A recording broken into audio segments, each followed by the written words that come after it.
Well, hola people, konnichiwa. Balik lagi bersama saya Alvin di channel Kudetek.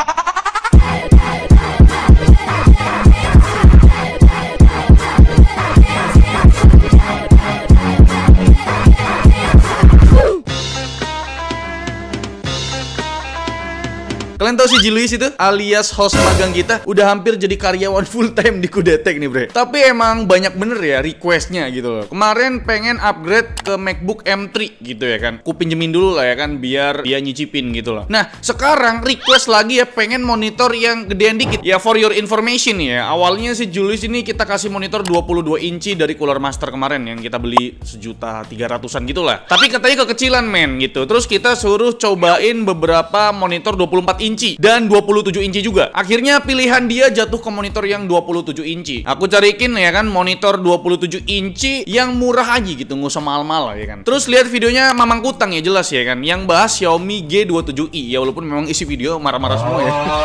Kayak emang menarik banget ya kan, dilihat dari harganya yang nggak nyampe 2 jutaan gitu loh. Tapi jadinya aku beli 2 bre ya kan. Si Julius nih aku kasih yang A27i aja ya kan, soalnya kan dia nggak ngegame.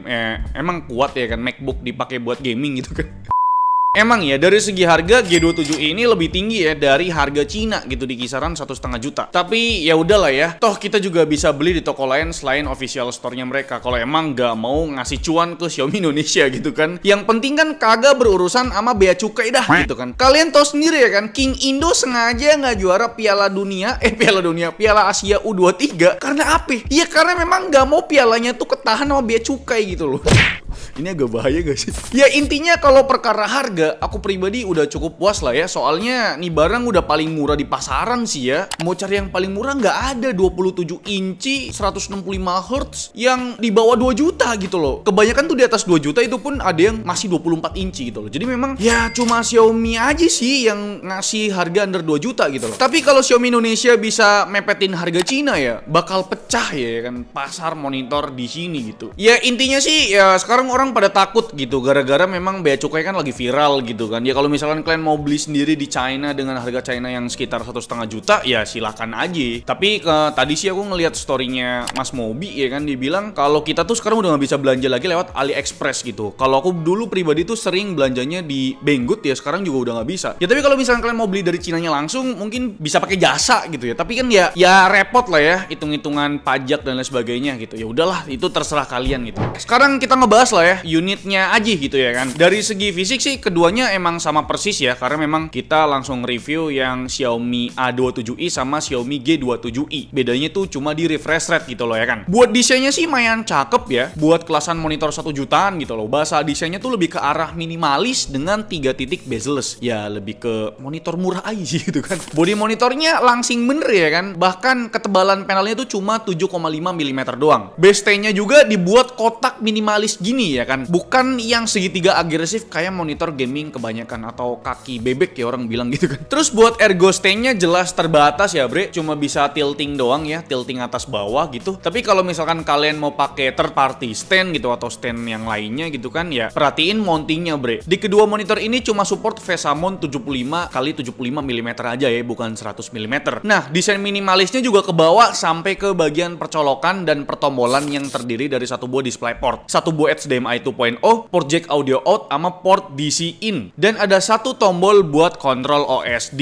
ya. Buat tampilan OSD-nya ya ini udah cakep ya, pakai tema kebiruan gitu. UI-nya juga user friendly dengan beragam menu ya. Kalau yang unit G27i ada menu gamingnya bre. Sedangkan yang unit A27i nggak ada. Karena memang targetnya bukan buat gaming ya, karena cuma 100 Hz doang. Nah, selain pembahasan panas soal harga sama after sales-nya Xiaomi Indonesia ya, spesifikasi monitor ini juga nggak kalah panas buat dibahas gitu loh. Terutama soal resolusinya yang masih Full HD di sebuah monitor 27 inci gitu loh. Ada yang bilang Full HD maksimal paling cocok di monitor 27 inci. Dengan alasan kalau di monitor 27 inci begini, pixel density-nya tuh agak renggang gitu loh. Ya emang bener sih ya. Tapi ada yang bilang juga kalau resolusi Full HD di monitor 27 inci ya sah-sah aja. Kalau cuma dipakai buat gaming seru-seruan atau dipakai buat nonton film gitu loh. Nggak dipakai buat serius gitu loh. Dan perbedaan pendapat ini Tapi ya wajar banget menurut kita gitu ya kan. Karena kan emang kebutuhan tiap orang beda-beda gitu. Misal si Julius ini dipakai monitornya mostly buat entertain sambil nyari inspirasi buat ide konten short video kudetek gitu loh. Jadi nggak apa-apa banget lah pakai monitornya Xiaomi A27i yang refresh rate-nya tadi cuma 100 Hz aja dan response time-nya up to 6 millisecond. Ya kan, berarti memang bukan buat gaming gitu. Sedangkan aku pribadi nih yang kadang-kadang main game, jadi ya nggak apa-apa banget pakai Xiaomi G27i yang refresh rate-nya up to 165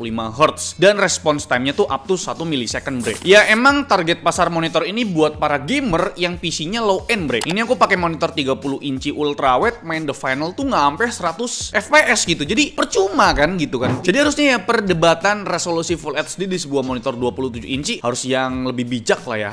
Nah, sekarang kita lanjut ya ngebahas data color kedua panel monitor ini yang udah kita tes pakai alat SpiderX Elite ya. Pertama buat unit Xiaomi A27i secara default jalannya tuh di color space native, bre. Coverage gambut sRGB-nya cukup ya di 95% dan buat pitringnya masih rendah, bre. Terus buat data brightness minimumnya tuh ya cukup redup di angka 33 nits. Sedangkan maksimumnya masih kurang di 280 nits. Jadi ya paling cocok pemakaiannya di dalam kamar atau ruangan yang cahayanya nggak begitu terang ya, bre ya. Buat angka rasio kontrasnya udah sesuai ya, standar panel IPS di 1020 banding 1. Dan buat angka white point-nya udah mendekati target 6500 Kelvin nih, bre, sekitar 6700 lah. Rata-rata akurasi warnanya udah sesuai spek sheet-nya yang dikasih di box ya, karena di box-nya tuh ada spek sheet gitu ya kan. Di angka 1,04 delta E. Tapi dengan warna biru 1F yang show off sendirian nih, bre. Nggak tahu kenapa nih ya. Terus kita juga tes nih di color space sRGB. Tapi kalau pakai sRGB, kita nggak bisa atur color temperatur, gamma, dan saturasinya, bre. Buat hasilnya, coverage gambut sRGB dan P3-nya meningkat 2% dari color space natifnya. Buat angka brightness, contrast, dan white point ya 11-12 lah. Tapi color space sRGB-nya yang 11-nya ya, alias yang kuring gitu loh. Sedangkan buat data akurasi warna, lagi-lagi kalah sama preset natifnya di 1,62 delta E, berbanding tadi di 1,04 delta E, bre. Jadi kita putuskan buat kalibrasi Xiaomi A27i pakai color space native aja, bre. Hasilnya coverage gambut sRGB-nya hampir sempurna di 99% dan gambut P3-nya meningkat drastis nih. Tapi buat angka brightness dan kontras gak ada perubahan signifikan nih. Cuma angka white point-nya aja yang malahan lebih membiru setelah dikalibrasi. Buat angka rata-rata akurasi warnanya makin cakep nih ya, cuma di 0,82 delta E. Tapi kenapa warna biru 1F-nya makin offset nih? Lanjut ke bahas data colornya si G27i ini. Yang G27 ini udah lebih cakep dari sononya. Gambut sRGB-nya udah perfect dan punya gambut P3 yang lumayan oke. Buat data brightness-nya minimumnya nggak seredup A27i, bre. Maksimalnya juga nggak seterang A27i. Terus angka rasio kontrasnya juga masih di bawah standar panel IPS. Dan yang paling ngeselin nih ya, white point-nya ini loh, biru banget gitu loh. Di data akurasi warna kelihatan jelas nih ya, warna biru 1F-nya hampir nyentuh 6 delta E. Untungnya warna lain tuh udah cukup akurat dengan rata-ratanya tuh di 1,05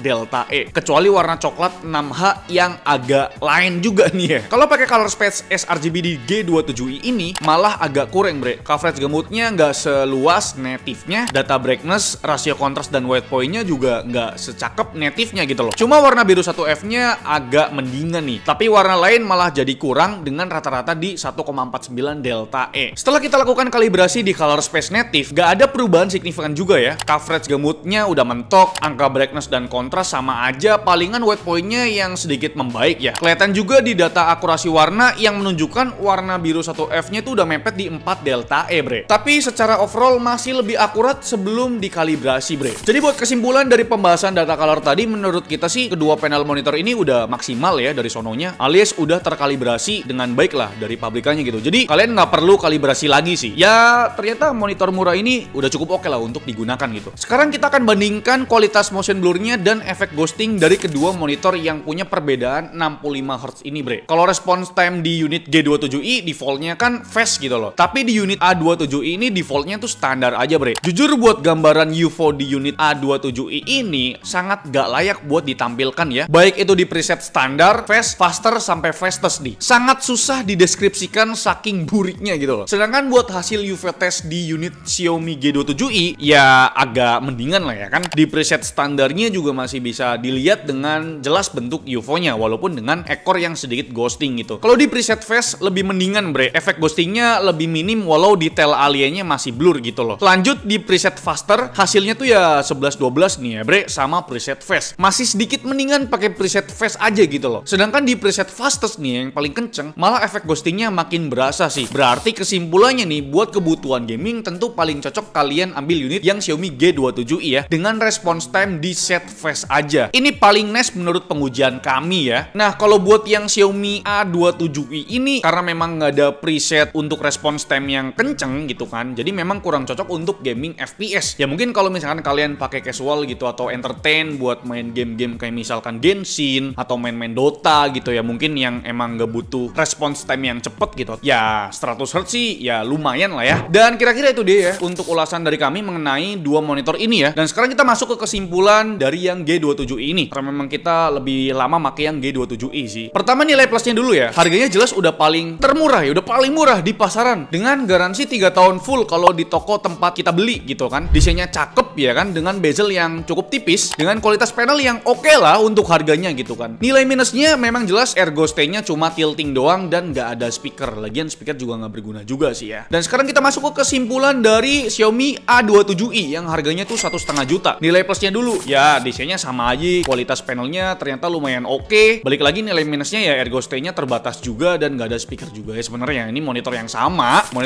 memang panelnya aja yang beda gitu sama yang dia punya refresh rate gitu loh, sama response time gitu. Dan kita sempet tanya di official store-nya Xiaomi Indonesia ya, tadi kita tuh tanya garansinya tuh gimana, karena memang Mangkutang bilang kan garansinya kan kagak jelas gitu kan, ada yang bilang 18 bulan, ada yang bilang 36 bulan gitu. Pas kita tanya tadi sih jawabannya memang pertama agak aneh sih ya, tapi pas ku tanya yakinin lagi nih, saya tanya garansi berapa lama, soalnya saya udah beli barangnya gitu kan. Dia bilang sih garansinya 36 bulan full sampai ke panelnya dan juga 12 bulan untuk garansi adapternya. Kita sempat tanya juga di Jaya Komputa, itu garansi sama juga 3 tahun. Kita sempat tanya juga di toko yang aku beli G27i, garansinya juga sama 3 tahun juga. Ya kita totalnya tanya ke 5 toko atau 4 toko gitu loh. Gimana menurut kalian? Coba tulis di kolom komentar ya kan. Like video ini kalau kalian suka, dislike kalau kalian jelek, dan jangan lupa untuk tekan tombol subscribe yang warna merah kalau misalkan kalian belum subscribe channel ini bre. Selfie yang selaku host di channel mengucapkan terima kasih. Sampai jumpa di video selanjutnya. Bye bye.